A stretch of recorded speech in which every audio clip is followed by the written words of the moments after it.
What if the greatest threat to humanity wasn't hiding in a shadowy realm or crawling out of some dark abyss, but standing just behind a podium, smiling for cameras, one heartbeat from ultimate power? While we argued over politics and policies, he's building something monstrous, quietly, legally, brilliantly, a private army of demons, bred not in darkness, but under the pretense of national security. And the scariest part? No one even noticed. Until now. You've seen Dante's raw power. Imagine what that type of asset could do. You want to use this thing? Does the president approve that? I set the policy. I bring the donors. He approves what I tell him to. Part 1. The Hidden Infrastructure. What began as a so-called dimensional security firm was, in retrospect, the perfect deception, clinical in its precision, brilliant in its psychological disguise. DARKCOM, officially the Dark Realm Command, operates with virtually unlimited private funding and zero public oversight. While officially tasked with protecting humanity from demonic threats, the organization has become the very threat it claims to combat.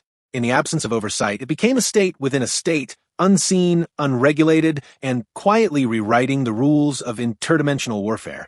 The vice president didn't build this infrastructure overnight. Like any skilled politician, they moved methodically, placing loyal operatives in key positions, establishing hidden facilities, and crafting a detailed justification around the necessary evil of their work. And like all master manipulators, he didn't act alone. Lieutenant Mary Ann Arkham was not merely a soldier. She was the ideal instrument, forged in the trauma of her own origin story. Her father, infected, twisted by demonic energy, turned into something inhuman. And she watched as that thing tore her mother apart. That kind of pain doesn't fade. It stays in your blood. It shapes your soul. So when DARKCOM offered her a gun, a badge, and a target, she took it. She never looked back. She hunted demons with all the hate of a broken child trying to fix a world that betrayed her. She never asked questions. That was the point. Anime is full of characters like Mary. Think of Guts from Berserk, a man with so much pain in his past that killing becomes his only language.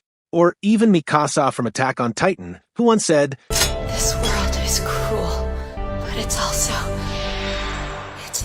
beautiful. Mary stopped seeing the beauty. All she saw was cruelty, and she was ready to wipe it out. But what if that cruelty wasn't coming from demons? What if it was coming from the people she trusted? DARKCOM. When Makaians first arrived on Earth through the White Rabbit's portal, it wasn't DARKCOM who initially caged them. It was the White Rabbit himself who kept them hidden and used them for his own purposes, even experimenting on Makaian children. The truth is more complex than simple villainy on either side. When Lieutenant Mary was finally deployed to eliminate him, she expected to find monsters. What she found instead were trembling, curious, and innocent Makaians. They looked nothing like the beasts in her training vids, nothing like the nightmares her father had become. Her instincts faltered, and for a moment, the soldier vanished and the orphan remained. That single gesture shattered her worldview. It wasn't an attack. It was trust, and Mary, perhaps for the first time in years, responded not as an operative, but as a human being. She let them go. But mercy, in the infrastructure of DARKCOM, is treason. The vice president's response was immediate, a direct kill order. No negotiation, no explanation. The moment she hesitated, he revealed his hand, not just to her, but to us. He was never trying to protect humanity. He was trying to own the narrative of threat. Because if you can define what people fear, you can control how they behave. Those who do not understand true pain can never understand true peace, said Pain in Naruto Shippuden. DARKCOM doesn't want peace. It wants obedience. And obedience is born from fear. This is not just a story about demons and soldiers. It's a story about systems, about the cold machinery that feeds on trauma, manufactures purpose from pain, and uses righteousness as a mask for control. The vice president and DARKCOM wears that mask well. He was a demon knight. Big bad warrior, blah, blah, blah. 2,000 years ago when our world was still connected to their shithole. In Mundus, he wanted to conquer humanity. Make slaves of us all. And I guess Sparda woke up one day and realized, hey, this is evil as fuck. Part 2. The Ancient Power Play. The deeper you look, the clearer it becomes. This wasn't a war of nations or ideologies. It was always a war of inheritance. An ancient power struggle that predates governments before mankind could name the stars. And At its center lies the legend of Sparda. To the world, Sparda is a myth, a demon knight who turned against his kind, sealing away the demon world to protect the fragile humans he once vowed to destroy. But to those in power, especially the vice president, Sparda is more than a story. He's a blueprint, a weaponized memory. His rebellion wasn't just a betrayal, it was a roadmap to the control of both worlds. His sword, the Force Edge, and the twin halves of his amulet aren't just symbols of the past. They're cosmic keys, each encoded with a legacy that could unmake the boundary between the human realm and Makai. And while the White Rabbit publicly framed his search for them as a desperate attempt to save his dying people, his motivations were far more nuanced. His brutality, his cold logic, they weren't senseless. They were survival. To him, every Makaian life mattered more than any rule, any line in the sand drawn by humans. But the vice president's gaze extended beyond mere survival. His interest wasn't in salvation. It was in domination, control, power. If the White Rabbit was a man racing against extinction, the vice president was a man trying to become extinction itself. The vice president's systematic hunt for Dante, Sparda's son, wasn't merely about capturing a dangerous hybrid. It was about acquiring his blood, the final component needed to fully control the dimensional barriers. Lieutenant Mary, brilliant and fierce, played her part to perfection. She believed she was fighting for humanity, arresting Dante to prevent another catastrophe. But loyalty without insight is just obedience. And the vice president counted on that. As Mary restrained Dante, she unknowingly completed the final phase of her superior's secret plan. The White Rabbit may have created the technology to open portals between dimensions, but his elimination simply transferred that power directly to the vice president. Sometimes the most effective way to seize revolutionary power is to let another bear the burden of its creation, only to claim it when the moment is ripe.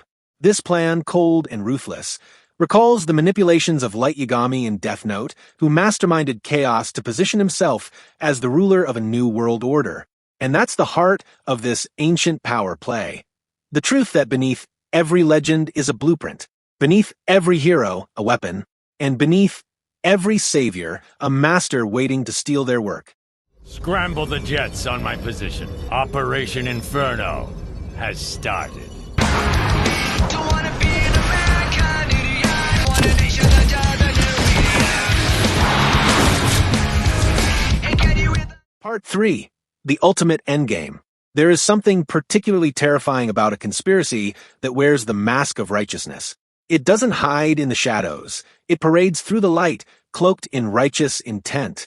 And so, the vice president becomes more than just a political figure.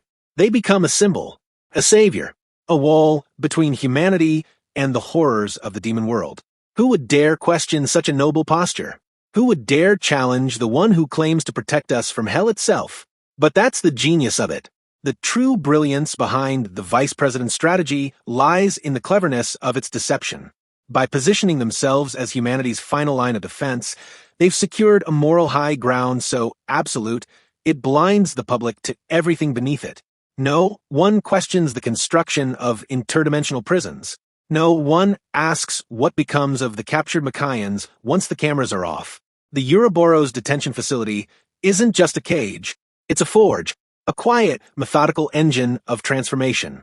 Every demon contained within its walls becomes a potential asset, a weapon stripped of will, loyalty rewired, purpose redefined.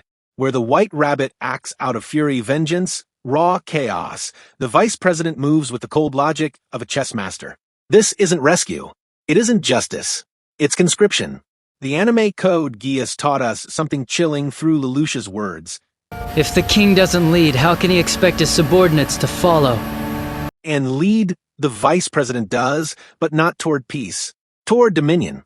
Imagine the implications. A private army, unbound by any law of man or nation. No need for declarations. No treaties. No war crimes tribunals. These soldiers do not bleed red. They emerge from rifts in space-time, strike without pattern, and vanish like smoke. They exist beyond the rules. Beyond reason, beyond Sparda's ancient pact that once split the demon realm from our own. The vice president has broken that pact, and the danger isn't merely in what they've built, but in what that construction makes possible. For the first time in recorded history, a leader of the human world wields the capability to wage war not just against rival states, but against the very fabric of existence. Their reach extends into dimensions untouched by cooperation or accountability. They command territories no constitution ever envisioned. This isn't geopolitics. This is cosmic empire building. The vice president hasn't just built a secret military force. They've established dominion over interdimensional territories beyond any constitutional authority or oversight. This is no longer about protecting Earth. It never was.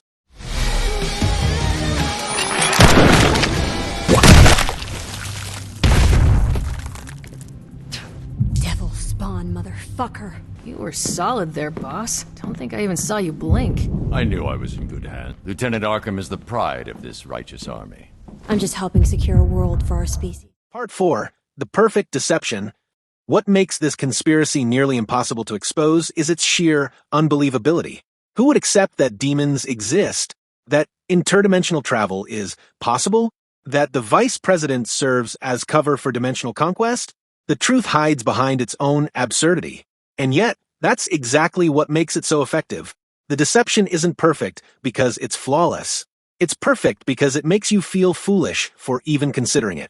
Meanwhile, Dante, perhaps the only being capable of understanding and confronting this threat, finds himself captive to the very forces he should be fighting. His incredible combat abilities, displayed in battles against shapeshifters and gun squads alike, represent the only meaningful resistance to what's coming. His power isn't just physical. It's symbolic. It's the resistance that shouldn't exist, the knowledge they can't afford to let spread. Dante's very existence is treated as criminal because his strength threatens the illusion that keeps this machine running. And as the curtain rises, it becomes clear. The White Rabbit was never the enemy. He was a decoy, a silhouette, painted onto the walls of Plato's cave, so we wouldn't notice the real mastermind pulling strings in the dark. While we watched him dance, the real enemy took their seat at the head of the table. The vice president, the architect, and yet no alarms were sounded. Because the call, as they say, has been coming from inside the house. Not through invasion, not through brute force, but through careful, methodical betrayal.